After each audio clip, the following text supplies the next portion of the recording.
ये एक अकेली रहने वाली महिला है जो लंबे समय से अकेली रहने के कारण असुरक्षित महसूस करती है। वह अपने घर में जानबूझकर पुरुषों के अंडरवियर और जूते रखती है ताकि दिखा सके कि वह अकेली नहीं रहती, लेकिन उसे नहीं पता कि वह जो कर रही है वह खुद को धोखा देने के अलावा कुछ नहीं है, क्योंकि एक आदमी पहले से ही उसके घर में काफी समय से छुपा हुआ है जो हर रात उसे गले लगाकर सोता है और तड़के चुपचाप वहाँ से चला जाता है। लेकिन महिला को इसका बिल्कुल भी आभास नहीं था। हर सुबह थोड़ी थकी हुई महसूस करती थी। एक दिन जब वह जागी, उसने देखा कि दूध अजीब तरह से कम हो गया है। बाहर निकलते समय उसने देखा कि दरवाजे के ताले का स्लाइड कवर खुला है और नंबर पैड पर उंगलियों के निशान हैं। इससे वह थोड़ी घबरा गई, लेकिन उसने ज्यादा ध्यान नहीं दिया। ताले का पासवर्ड बदल दिया और काम पर चली गई। शाम को काम से लौटने के बाद वह हमेशा की तरह पहले सुरक्षा गार्ड के पास जाकर आज की डिलीवरी लेती है, फिर लिफ्ट से ऊपर जाती है। लेकिन जब घर के दरवाजे पर पहुंचती है तो देखती है कि पासवर्ड लॉक का स्लाइड कवर फिर से खुला हुआ है। उसने अपने दोस्तों और रिश्तेदारों को फोन किया और पूछा कि क्या हाल ही में कोई आया था, लेकिन सभी ने यही जवाब दिया कि बहुत समय से कोई नहीं आया। लेकिन उसी रात जब वह सो रही थी तो अजीब घटना घटी। उसे हल्की हल्की दरवाजे के लॉक के बटन दबने की आवाज सुनाई दी।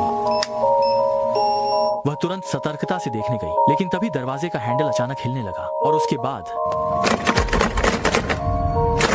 महिला डर के मारे कुछ बोल नहीं पाई, बस वहीं जड़ हो गई। लेकिन आवाज अचानक गायब हो गई। तब उसने हिम्मत जुटाकर दरवाजे की झिर्री से बाहर झांका, लेकिन बाहर कोई नहीं था। फिर उसने दरवाजा खोला, देखा कि गलियारे में भी कोई नहीं है। लेकिन महिला ने देखा कि दरवाजे के बाहर एक सिगरेट का टुकड़ा पड़ा है। उसने तुरंत पुलिस को फोन किया, लेकिन पुलिस ने कहा कि सिर्फ एक सिगरेट का टुकड़ा होने से मामला दर्ज नहीं किया जा सकता। महिला मजबूरी में वापस घर आकर फिर से सोने चली गई। रात को बाथरूम का दरवाजा अचानक खुल गया। एक आदमी पूरी तरह नग्न होकर बाहर आया और बिस्तर के किनारे बैठकर धीरे धीरे महिला के सिर को सहलाने लगा। अगले दिन महिला को सिर में थोड़ा दर्द महसूस हुआ और शरीर में कुछ कमजोरी लगी। उसे लगा शायद पिछली रात ठीक से आराम नहीं किया, लेकिन अजीब घटनाएं होती रहीं। ऑफिस में उसे एक अजीब ग्राहक मिला जिसने कहा कि वह उसका पड़ोसी है और अक्सर उसे देखता है। साथ ही उसने जुदोंग महिला के साथ डेट पर जाने की इच्छा जताई। महिला ने तुरंत मना कर दिया, लेकिन वह आदमी जोर जोर से चिल्लाने लगा। उसे लगा कि महिला उसे तुच्छ समझ रही है और आसपास के लोग भी देखने लगे। जब महिला असहाय महसूस कर रही थी तभी मैनेजर आकर स्थिति संभालता है और सिक्योरिटी को बुलाकर उस आदमी को बाहर निकलवा देता है। लेकिन जाते जाते वह धमकी भरे शब्द बोल जाता है, तुम पहले किस करो, तुम पहले किस करो, तुम पहले किस करो, तुम पहले किस करो, तुम पहले किस करो, तुम पहले किस करो, तुम पहले करो।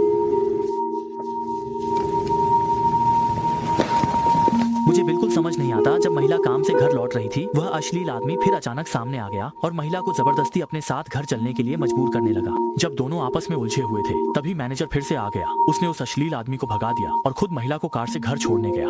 महिला जब सुरक्षित घर पहुंची तो उसने देखा कि घर में बिजली नहीं है। अचानक पीछे से जोर जोर से दरवाजा खटखटाने की आवाज आई। वह घबराकर बाहर देखने गई तो देखा कि मैनेजर आया है। उसने दरवाजा खोला तो पता चला कि उसका पर्स कार में ही छूट गया था। मैनेजर ने मौके का फायदा उठाकर महिला के घर का फ्यूज ठीक कर दिया, फिर कहा कि उसे टॉयलेट जाना है। महिला को डर था कि टॉयलेट गंदा होगा तो वह जल्दी साफ करने गई, लेकिन देखा कि टॉयलेट सीट का ढक्कन खुला था। सुबह तो मैंने उसे बंद कर दिया था। इसी समय उसे अचानक कुछ याद आया। वह घबराकर दरवाजा खोलकर मैनेजर की ओर देखने लगी। मैनेजर टॉयलेट में चला गया। महिला ने हिम्मत जुटाकर पूछा, लेकिन आपको यह कैसे पता चला? मैंने तो ऐसा नहीं कहा था। लेकिन मैनेजर कोई जवाब नहीं दे पाया। महिला डर के मारे तुरंत बाहर भाग गई और पुलिस को बुला लाई। दरवाजे के सामने पहुंचकर वह खुद दरवाजा खोलने की हिम्मत नहीं कर पाई, लेकिन जब पुलिस ने दरवाजा खोला तो